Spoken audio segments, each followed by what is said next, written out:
So first up, Cathy ONeil. Cathy earned her PhD in mathematics from Harvard, a postdoc from the MIT Mathematics Department, and is a professor at Barnard, where she published a number of research papers in arithmetic algebraic geometry. She then turned to the private sector, working as a quant for a hedge fund, and then for Risk Metrics, a risk software company. She left finance in 2011 and started working as a data scientist in the New York startup scene, building models that predicted people's purchases and clicks. There's Cathy.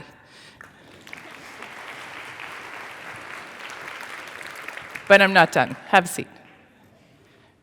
She's the author of 2 books, one of which everyone should have in their bags, Weapons of Math Destruction, and her first book was called Doing Data Science, which was published in 2013.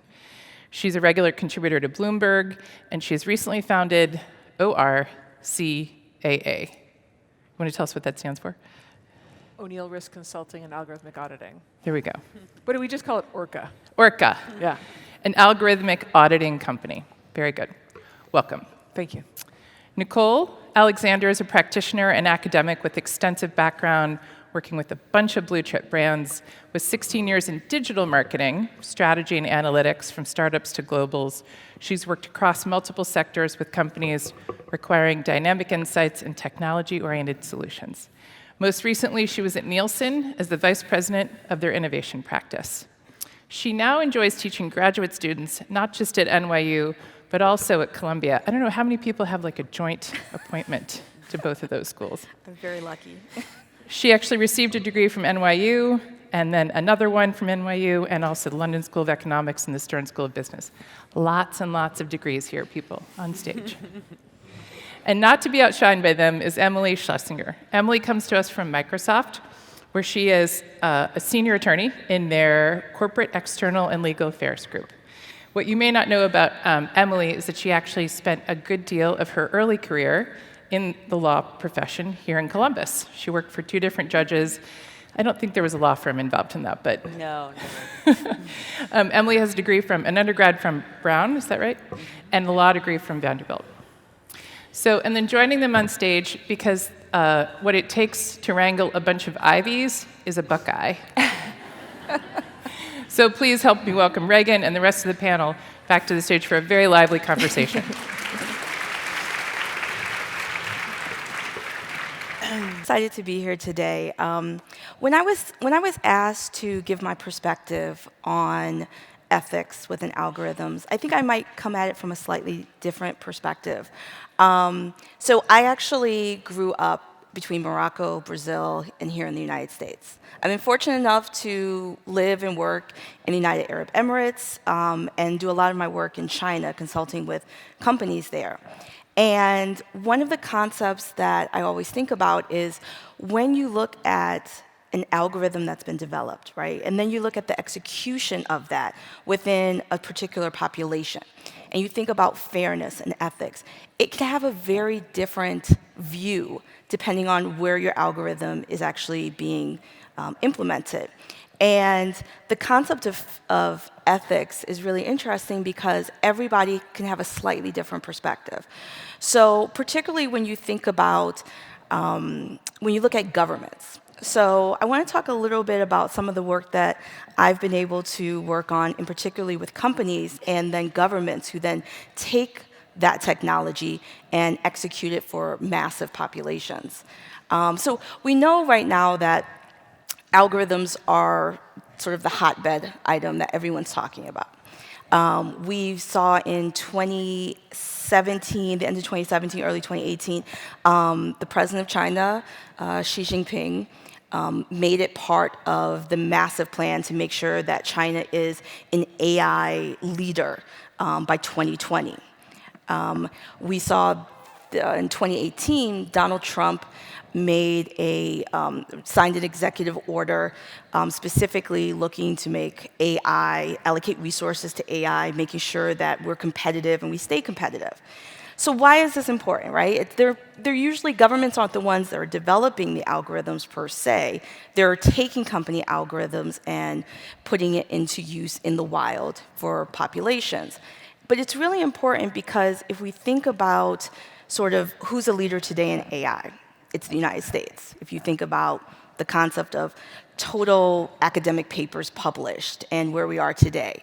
If you think about from a market capitalization perspective, if you think about total revenue, total users affected, China really would actually take over the lead just based on overall population size. So it's very important because we see that algorithms, particularly around facial recognition, are being used from the US to the UK over to China. And we have to think about how governments are using these algorithms that are developed by companies and organizations and how it's affecting their citizens. So in the UK, we see that for facial recognition that was implemented, there's a 92% error rate. So that's huge, right? For those of you who work in companies, think about how difficult it is to, sometimes order a stapler. Let alone changing the way that a company looks at a product that's already been deployed. So if you think of all the red tape within a company, just imagine how difficult it is for a government to scale back on something that they've deployed and then found out doesn't work correctly or doesn't work accurately enough. So what do? So in the UK, they've pretty much said, we're comfortable with that error rate.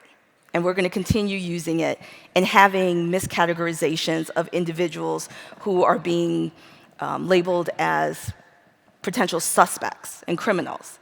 And it's still actively being used, and they're trying to remedy it by going into the data set and making adjustments. But again, it's currently affecting the UK population. And it's not something that can be solved easily. So one of the things that the ACLU did, which was quite smart, was to really think about how this technology affects populations. And in doing so, they didn't look at consumer data, or how this technology is affecting consumers. In the US, they know, rightly so, that maybe if we ensure that Congress is afraid, maybe Congress will act faster than they would by pulling up information for, let's say, vulnerable communities. So the ACLU was smart. They looked at existing Congress members, Republicans and Democrats, and they used Amazon's technology recognition to do a study to see how well the match rate was. Well, interestingly enough, 28 incorrect matches were done. So false matches of individuals in Congress that were labeled as criminal suspects. Right, fun, huh? But think about this. So this should motivate Congress to, at least from a legal perspective, an oversight perspective, be more aggressive, more active, making sure that they're really challenging companies in order to release more data so the training sets are larger, making sure that they're not necessarily then using this technology on vulnerable populations, right? Congress has done nothing as of today. Mind you, this is also the same Congress that had a very awkward conversation with Mark Zuckerberg. So we can't always depend on government bodies or entities to help us with this. So we need to think about, from a business perspective, as data scientists and individuals developing these algorithms, what can we do in order to not just ensure that the data set is correct, but to also think about the repercussions and the implementation after we're done with our job, which is making sure that the algorithm runs right.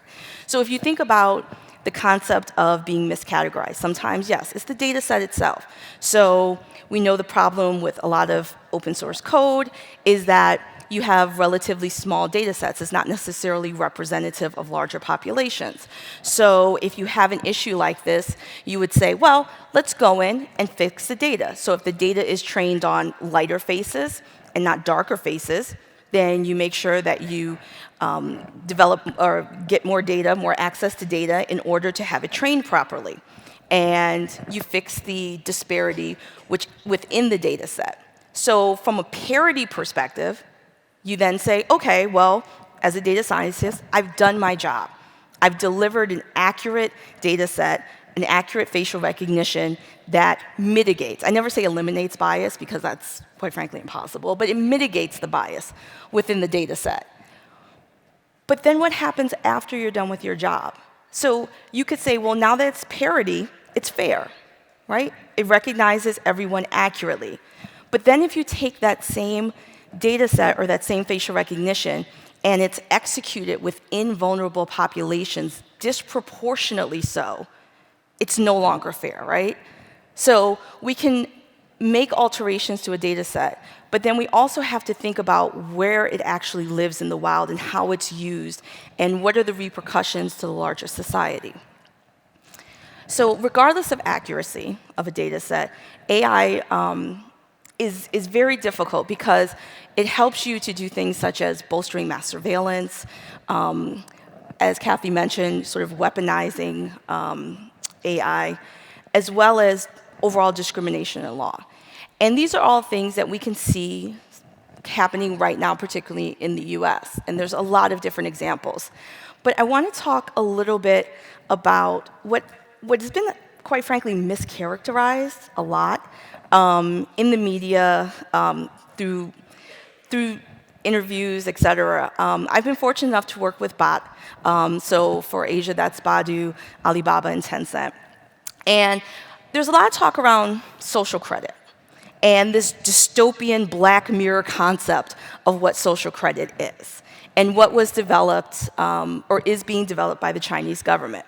So first, social credit does not currently exist at a government level as of today. So social credit that a lot of you may have heard of is actually something that was developed by Ant Financial. So here in the US, we have credit scores. Does anyone here, just show of hands, does anyone here really understand how their credit score is calculated?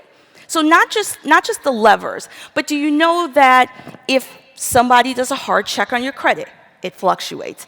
If you open an additional line of credit, it fluctuates. If you close a credit card, it fluctuates. Does anyone really understand the US credit system? I'm just curious. Raise your hand if you do.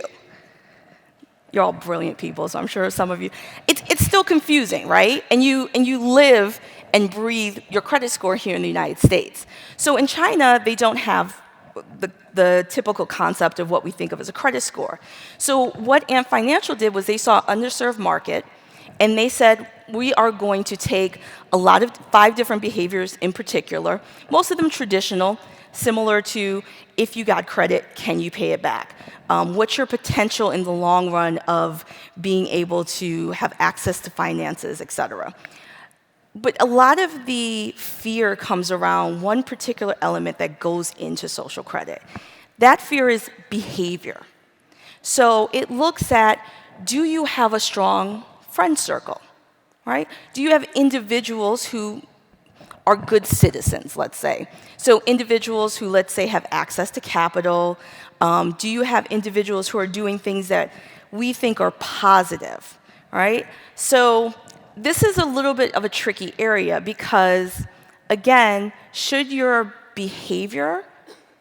friend's behavior affect your credit score? And from a very Western perspective, most of us would say, absolutely not. We all have that one friend. And you're like, I don't want my credit being reflective of this person, which is completely understandable. And I think there's an element of fear there, right? Because you really think about what does surveillance, what does this look like, and how does this actually work when we implement it in society? And this chart is extremely busy, but I find it really interesting because if you look at what's happening today when it comes to the way that information is going into the social credit system that the Chinese government is beginning to build, and supposedly it's supposed to be launched by 2020. I've actually seen how quick the Chinese government moves, and I assure you it most likely will not be launched by 2020. But it's interesting because it looks at things like criminal history. It looks at misconduct. So if you jaywalk, for instance, misconduct. So that actually eliminates and knocks down your credit score. And I put this into practice when I was in Shenzhen last time. I purposely jaywalked with a friend, and it didn't catch me. And I thought, oh, okay, I'm a foreigner. I said, oh, the facial recognition isn't working. I jaywalked again, And about an hour later, I got a fine sent to my WeChat. And I'm like, oh, I guess I am in the system. So needless to say, I stopped jaywalking. But also, I thought it was really interesting because, again, this is something that you think about affecting a local population. But again, whenever you enter a country, whenever you leave a country, you're photographed. So this is something that affects individuals who are not Chinese nationals, for instance. And you just start to think about, how does the government think about using this, and how might they use it? And what could be the harm and or benefit to the average individual once this is executed? And I think that it leads to a lot of questions, particularly when we think about just bias in general. And there is bias even within China with minority populations and oversight when it comes to facial recognition. And I think once you start pairing social credit with this concept of facial recognition, it becomes, to a certain extent, scary, because you start thinking that they can track you, you have a score attached to you wherever you go, and if facial recognition is working accurately, we've solved all the problems in the data set, and if I then have a social credit attached to my name, how does my life as an average citizen change? And are the expectations, the way that I behave, going to be modified because of that overall surveillance? So it's a very tricky concept, and one right now that one government is looking at, but one that I also want to caution many governments are probably looking at as well. One of the reasons that China, for instance, gets such a bad rap when it comes to social credit is China is actually pretty transparent about what they're doing and what they want to do. They're not very secretive when it comes to that, versus a lot of other governments where you're like, who knows? So it's quite interesting to see how AI and how algorithms and all of these amazing new technologies are really affecting individuals on a day-to-day basis. So I just want to end with, if you think about the concept of inequality or the concept of ethics or the concept of bias, it really comes down to what is fair? And are we executing on fairness for the majority or for the minority of individuals within a population? And I think it's a tricky question that we have yet to authentically answer here in the US, in China, or even at just simply a company level when developing this amazing technology. So hopefully I piqued your interest, and we'll talk a little bit more about ethics. So thank you.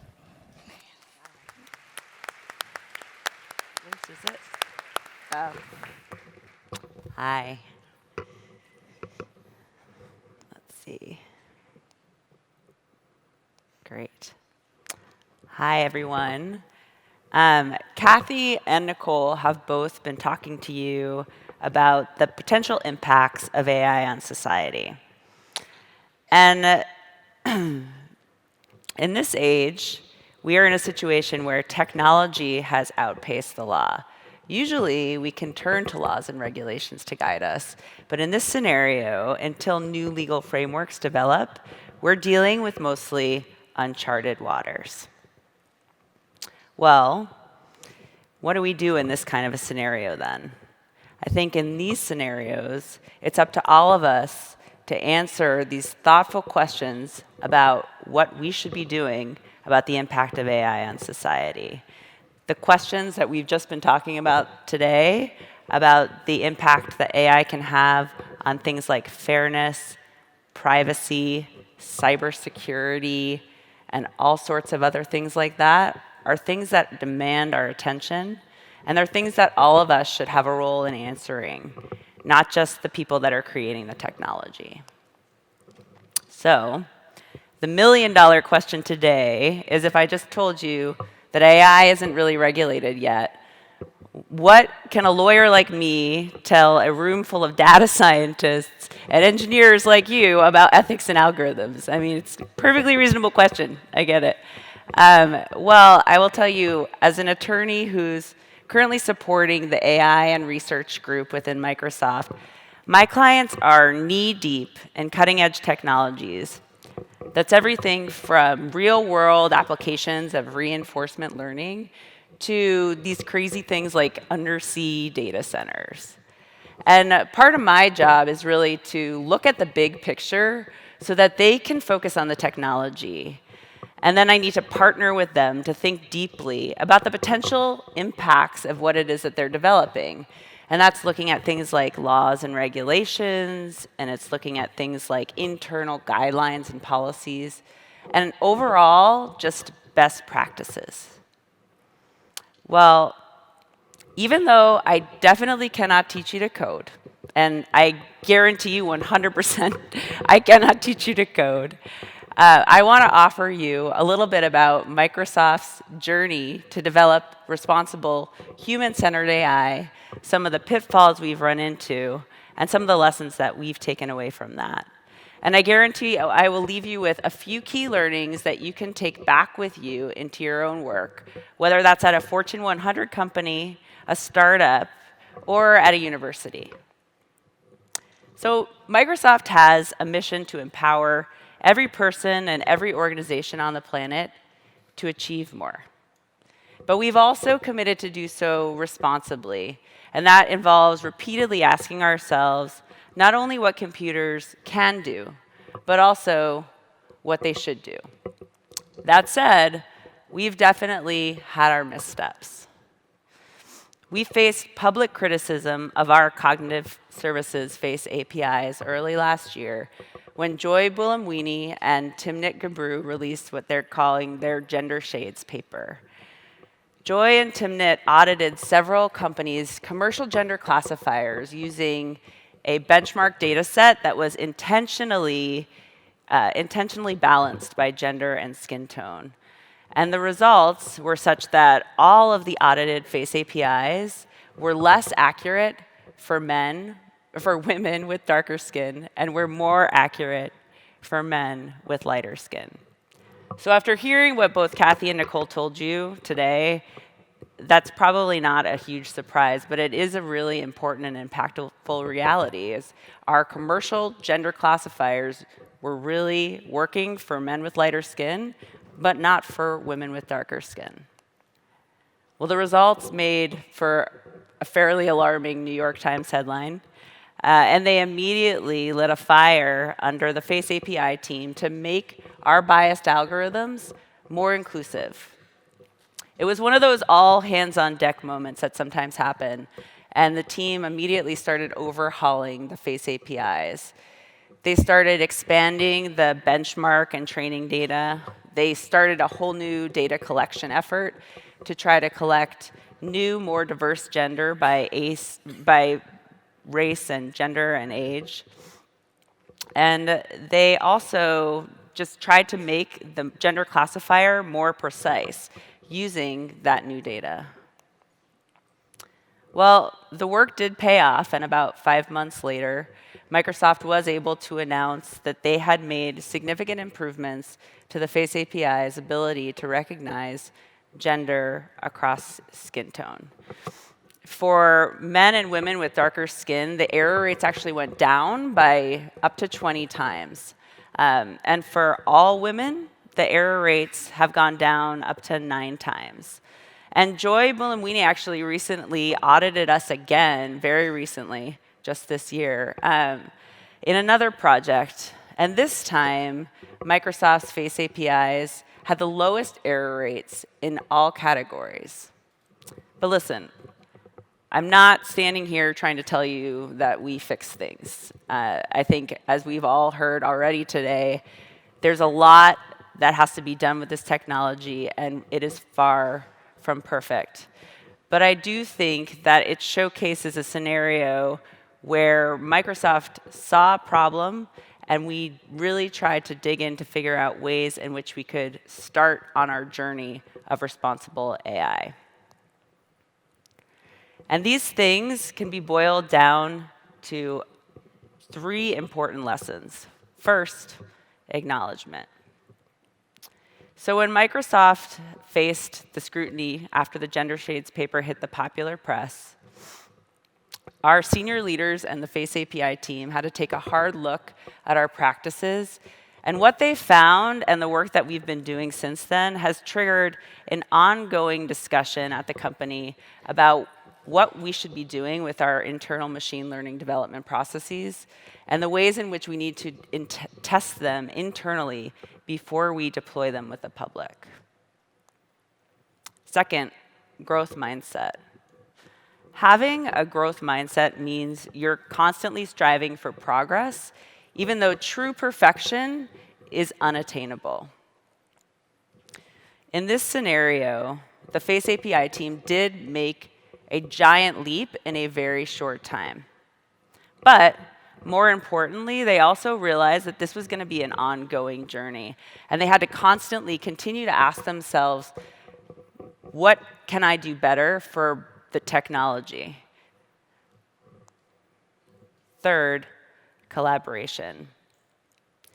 Removing bias from algorithms, that's fundamentally a socio-technical challenge. And that means that it can't be addressed purely from social or technical perspectives. To chart the right path forward in this case, the Face API team needed partners with a wide range of skill sets. They turned to guidance from folks like me, from lawyers, from ethicists, from researchers, and from compliance leaders across the company. And together, they were able to move the ball forward.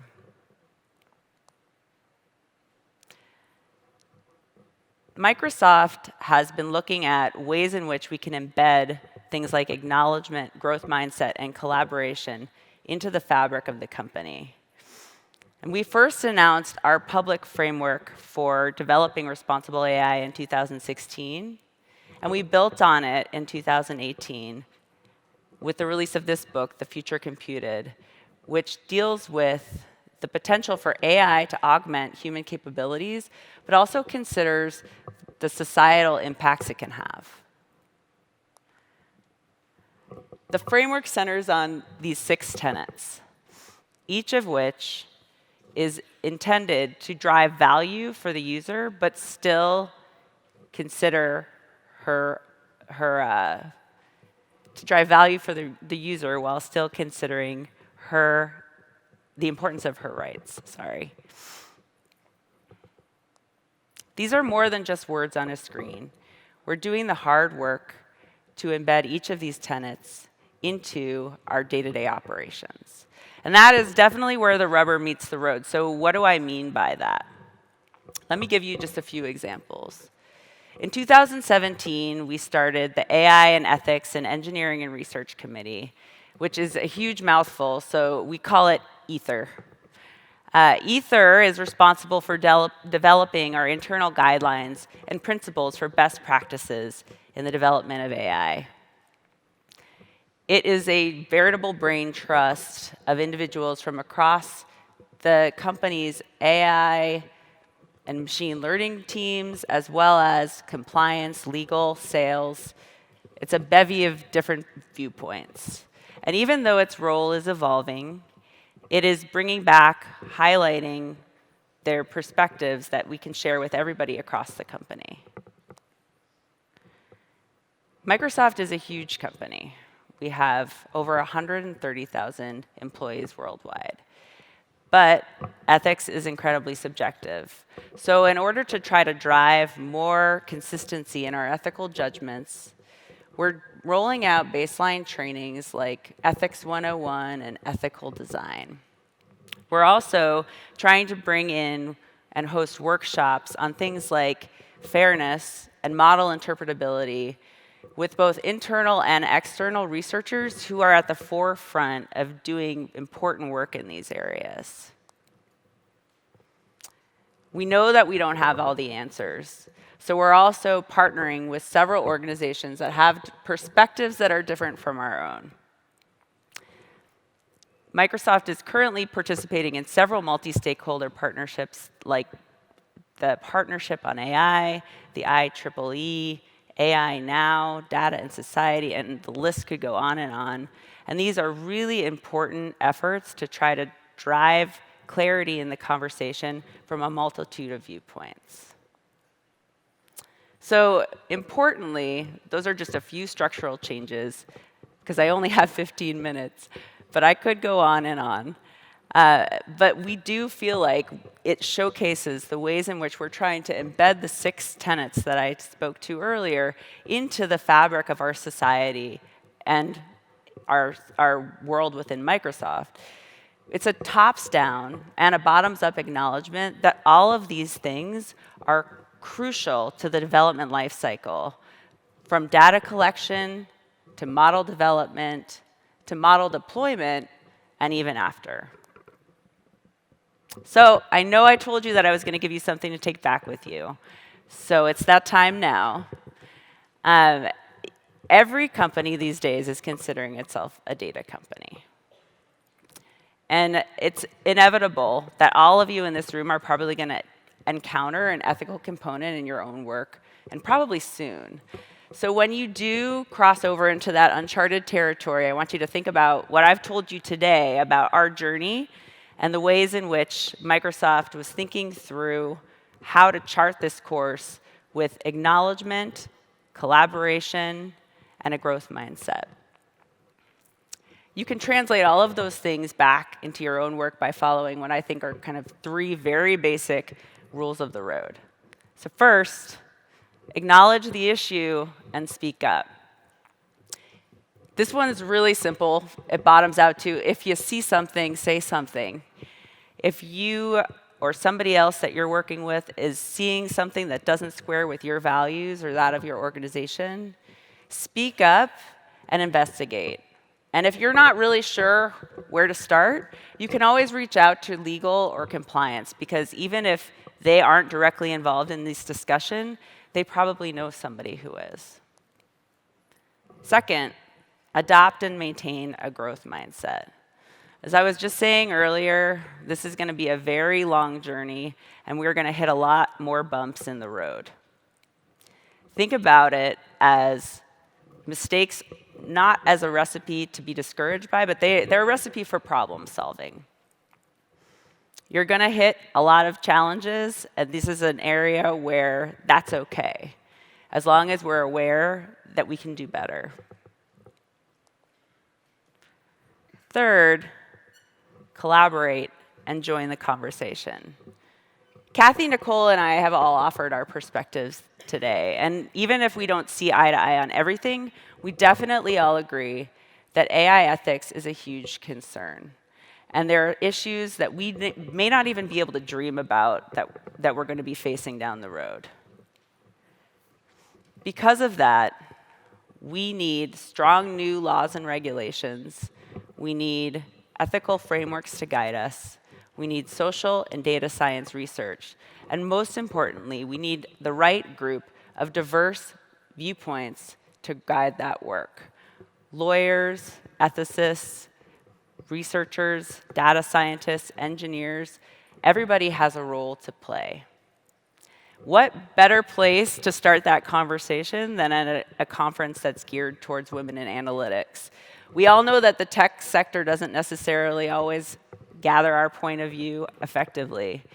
So the conversations that you're going to be having with people over the next couple of days here are a crucial catalyst for change, and I'm looking forward to hearing more from all of you. Thank you.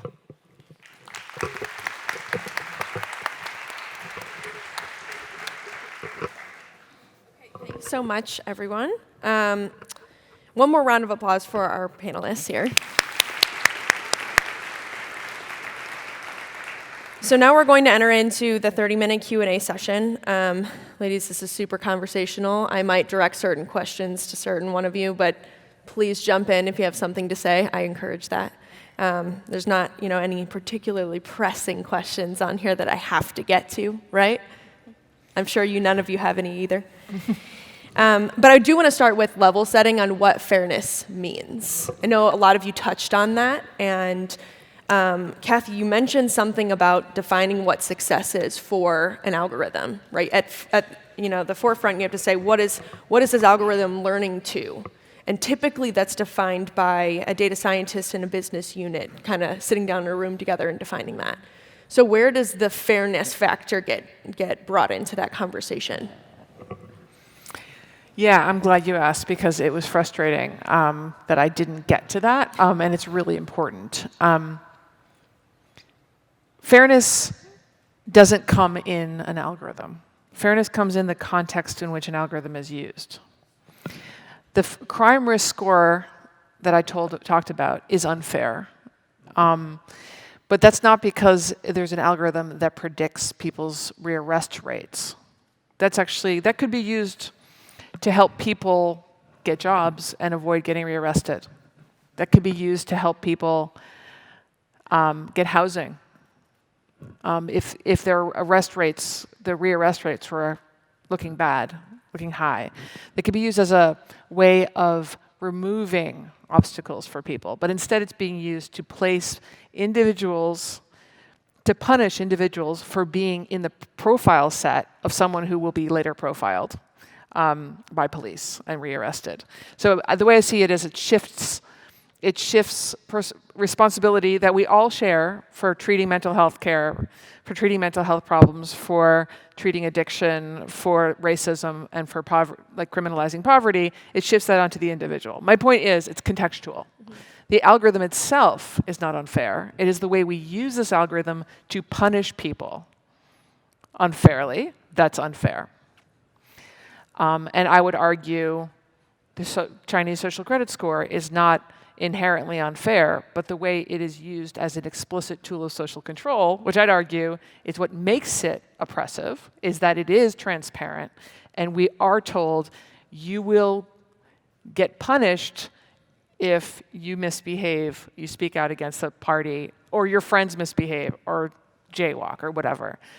It is that context that makes it unfair. I mean, it doesn't have to make it unfair to everyone's. I mean, we can disagree about what fairness is, but I think we need to acknowledge that fairness is an algorithm in a context, not an algorithm alone. What do you ladies think about the definition of fairness? I think fairness is tricky, and I would say there's actually two parts, in my opinion, of fairness. Right? There's making an algorithm accurate. Right. So if you think about the algorithm for like recidivism, right? Before the implementation of using that algorithm to identify if an individual is going to recommit a crime, the data itself is skewed because it's built upon a data set for the United States, particularly in southern states, that does over-police particular areas, that does criminalize poverty to a certain extent. So the data in and of itself is inundated with bias. And then that bias gets magnified in the execution, right? And it's a vicious cycle. So I think that there's elements around when you're looking at the data and how the data is being used and historical issues with the data that should be rectified before an algorithm is then set out into the wild in order to, affect populations that are already vulnerable. And, similarly with facial recognition in China, even if you put aside social credit, the Chinese government is using facial recognition in particular provinces against minorities to criminalize them, to track their movements and to make sure that they are not able to leave particular provinces in the West. So I think fairness is, as a definition, is tricky.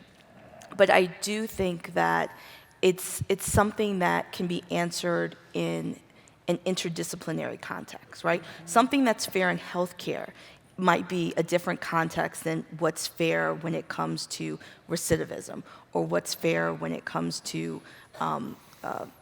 college applications, which is a whole other panel. But I think that fairness is, as Cathy said, it's contextualized. And I think that in order to get to the root of what's fair and how is something being deployed, it's not just data scientists, but it's also individuals who are acquiring the technology, people that are deploying the technology, and really having an interdisciplinary circle to answer what's fair within this context.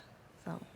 Yeah, I think some of what you're saying really speaks to me because, again, when I was speaking just a little bit ago, I really feel like fairness is not just a technical issue and it's not just a contextual issue. It's something that can be impacted by all of it, which is why it really is taking a multidisciplinary effort to try to unpack what it is that we can do to make things better.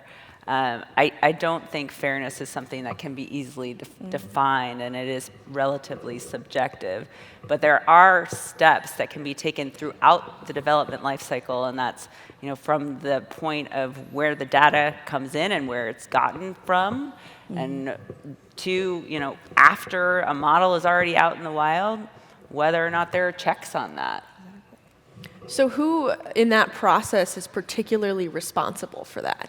For ensuring that it's fair and checking that it's fair and ensuring that during the entire process the protocols are met? I mean, at least I can only speak to what the company that I work at does, but in terms of who's responsible, it's not one person that is responsible, but it is a scenario where, particularly following what you saw coming up in the New York Times, you don't want that to happen again. So there's a lot that we've been doing to try to embed systems and cultural changes to make sure that everybody plays a role in the responsibility for making things better. I don't think that this is a conversation that could end tomorrow. I think this is something that we are on a journey to try to figure out, and folks like Nicole and folks like Cathy have been making enormous contributions to help us do that. So I don't know precisely how to answer that question, but I do know that it's something that we are continuing to think about every day, and there's not one person that it would come down to. I will jump in and say that this is what my company does. Yeah. If I go back a little bit, I'm going to disagree about the accuracy versus fairness thing. Those are very different things. They're just totally different. Like, the fact that the facial recognition software was inaccurate didn't make it unfair, unless it was being used in a situation where it was nabbing people and punishing them, even though it wasn't them, right? It actually could have arguably become less fair by making it more accurate, depending on how it's used.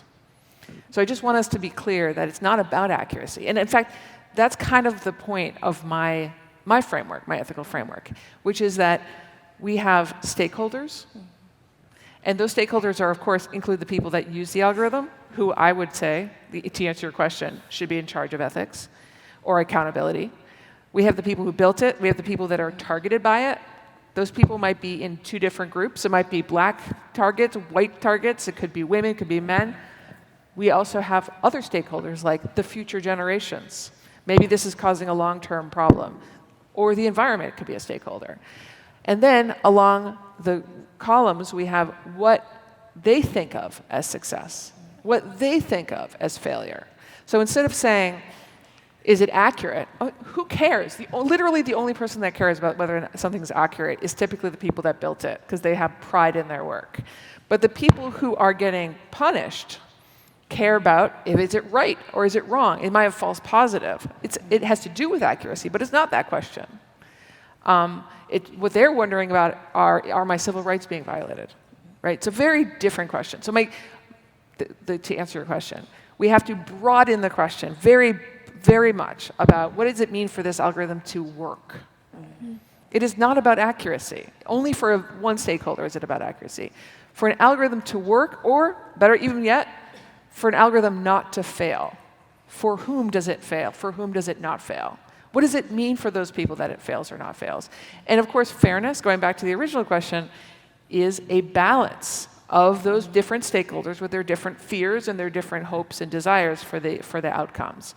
It's not simple. That's why when people are trying to pivot and deflect these questions that are the most important questions in machine learning today, they go back to, oh, my algorithm can solve chess, or my algorithm can win Go, because that is the one place where the definition of success is obvious, and there are no stakeholders, and it's really, really dumb. And they love pointing us in that direction because it's a trivial example. But in real life, people disagree about what it means to be fair, and different stakeholders have literally different goals. The court system hates false negatives because people leave and commit crimes. The people who are actually being imprisoned hate false positives. They don't want to be put in prison longer for something that they don't deserve. You're going to have to balance that. And that's what ethics is. Ethics isn't saying you won the Go game, right? We all know the rules of Go. Ethics is balancing different people's concerns that are all valid, but you have to choose some middle ground. So, Cathy, you said, just to follow on to that, in your book that our system in the United States sacrifices enormous efficiencies for the promise of fairness, and that weapons of mass destruction tend to fare efficiencies over fairness. Right. I mean, let's just say the people who own it and control it get to define success. Right. And they obscure the failures because they don't want to deal with this complicated ethical conversation. And they, generally speaking, get away with it. So if businesses strive towards efficiencies in their revenue models, how do you incentivize these businesses or organizations to incorporate that? By suing their asses off, yeah. I mean, this No, it's true, because only way to do it. When you litigate something, so this is I think where that balance comes into play. If I can't face my accuser, so let's say I facial recognition says I'm a criminal, and I get stopped on the tube in the UK, and it's embarrassing, it's inaccurate, but I have no means of saying that this is unfair, and then I want to litigate it because it's an algorithm, and in the UK currently, I can't sue the algorithm. I can possibly sue the Welsh police. But it's very difficult, and I think litigation is a large part of that. And I think that, I always, especially because we're very over-litigated, I feel like, sorry for an attorney, but I feel like we're over-litigated here in the US. But I think that once you have a remedy for an algorithm, a legal remedy, and a right to face your accuser, and really have that transparency on why is something that's inaccurate being deployed and affecting individuals in the population. Who has the power to deploy it? It's companies, it's the government. And I think that is going to be a huge area where litigation is going to start taking off, because there has to be a consequence for the fact that something is inaccurately or unfairly deployed. Yeah, and I want to challenge a little bit of what's being said just from the corporate perspective, because I do feel like it is unfair to say that we're not thinking about this at all, or at least some of us are. And it is something that is really important, at least at the company that I work at. And that doesn't mean that we've gotten it right, but we are thinking about it. But when it comes to exactly what you're saying and trying to determine and consider where the context that these technologies are being deployed in, it's one of the reasons that we've been incredibly vocal, especially very recently in the context of facial recognition, to argue for laws and regulations, because we don't think that corporations are equipped to be able to make the hardest decisions in those types of really powerful and potentially dangerous areas. So I know I said when I was speaking earlier, there are some areas where we really feel like laws and regulations are going to be hugely necessary to help figure out how to police these things, because otherwise we will have kind of a veritable race to the bottom for the companies that aren't going to consider these things.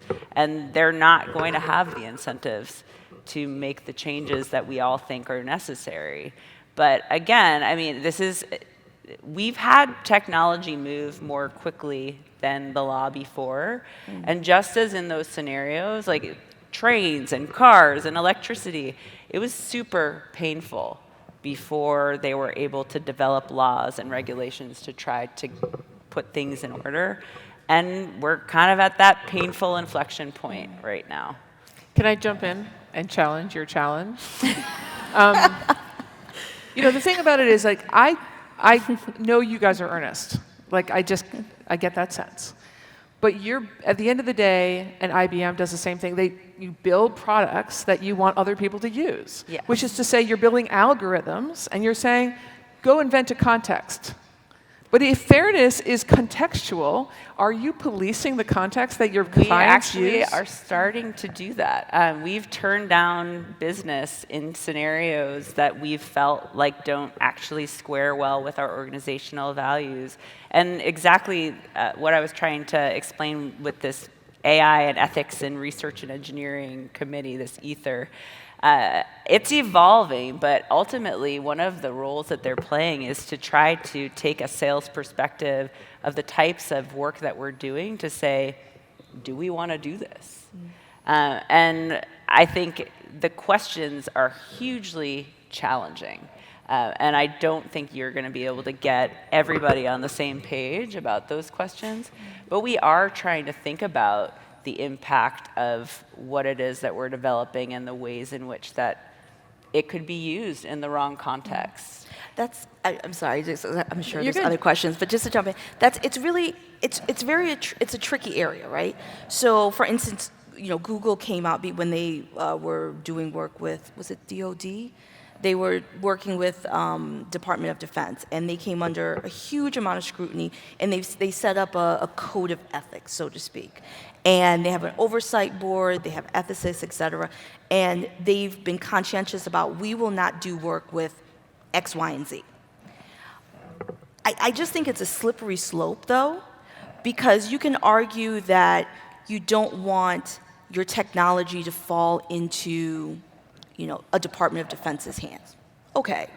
But if you're really going to take it down that road, I can probably pull something out of every single organization where there was something that happened at some moment in time that was atrocious to a certain set of individuals, and I can question, why are you working with them?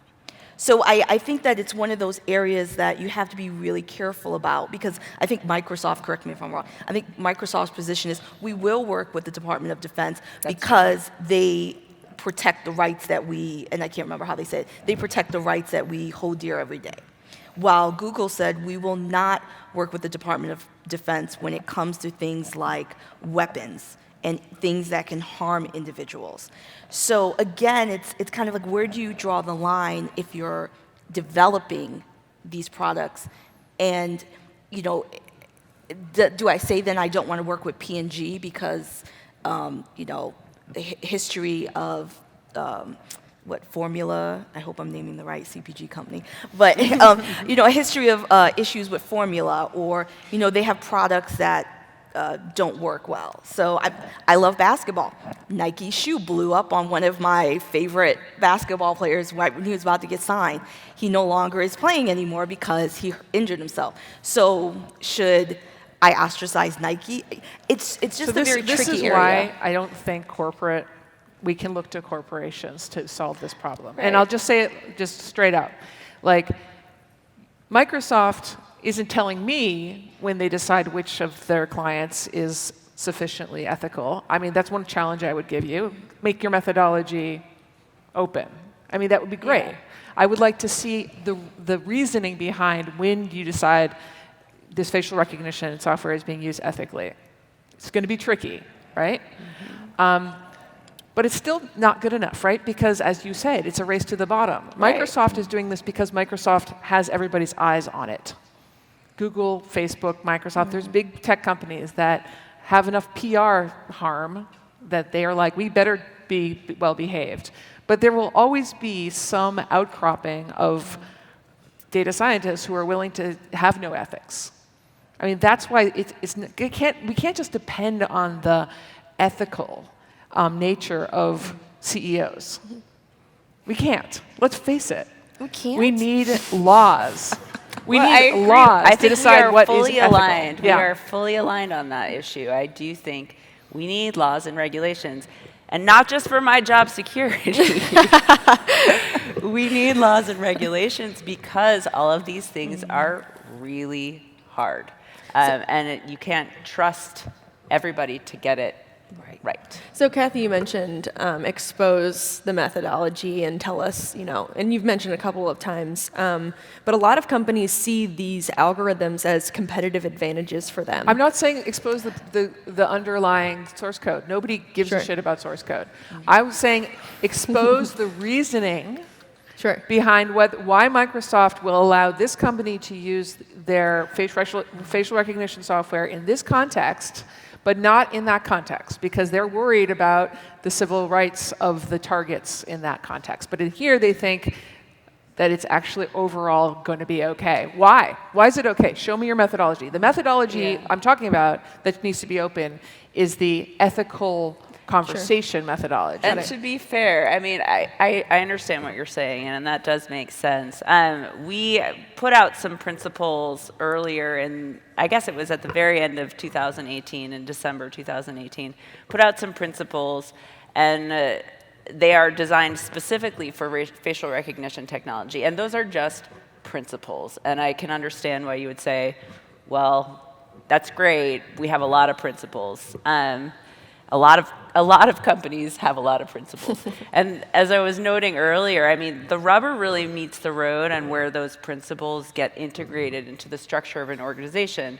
And there will be some more things coming out in the coming months about the ways in which our governance actually works. So I appreciate that, and that is stuff that we are working on. It's hard, and it's coming along, but it is something that we are trying to do. I mean, and I don't mean to beat you up. You're just a nice person who's describing what you're trying to do. I'm really talking about. I mean, I'm speaking from. And we have similar taste in color, right? choices. I'm speaking from frustration because of the weapons of mass destruction I wrote about in my book. At this point, I have spoken to a data scientist who worked on every single one of them, and every single one of them said, "We told them not to sell this. We told them not to use it like this. They didn't listen." Every single one of them. There is a real problem with respect to building algorithms and then selling them to whoever uses it for whatever reason. But that is the model currently. So we have a couple of minutes left. That went by really fast. Why don't we leave the audience with a couple of things that they can do and go back to work and work on things to make their companies and organizations and groups more ethical in the context of algorithms. The number one question I always ask is, for whom does this fail? That's it. If you have a really robust conversation around that question, you're going much deeper than most people do. And I would say in addition to that, I really believe in having interdisciplinary individuals in the room when not only an algorithm is being developed, but also in the next stage when you're talking about who are you selling it to, who are you giving it to, who's allowed to deploy this. And when you have that interdisciplinary element, you start getting individuals who are directly affected within the communities where work is going to be deployed, and they have a voice. And I think that's really important. And this is just outside of just data scientists, but humanitarians, looking at individuals in the government, looking at vulnerable populations. Yeah, I would agree with everything that's been said, but also just recognize that there are toolkits now that you can buy. You know, if you're a data scientist, you could buy a toolkit that you can use to maybe audit for certain elements. But I really, again, stress that it's interdisciplinary. And so you might be able to tweak some of the technology, and you might be able to make some basic revisions, but you still need to be thinking more holistically from the very ground up. So not just where the data was collected, but also, like Cathy said, you know, who is going to be using these algorithms, and how could they be used? What could go wrong? And sometimes we're stretched really thin and we don't really feel like we have the bandwidth for that, but it's hugely important. Well, thanks for sitting on the stage with me for an hour and 15 minutes. If you didn't grab a book, there are books right outside this room to the left. Everybody can have a book. Grab two if you'd like. And everyone, let's thank our panel today.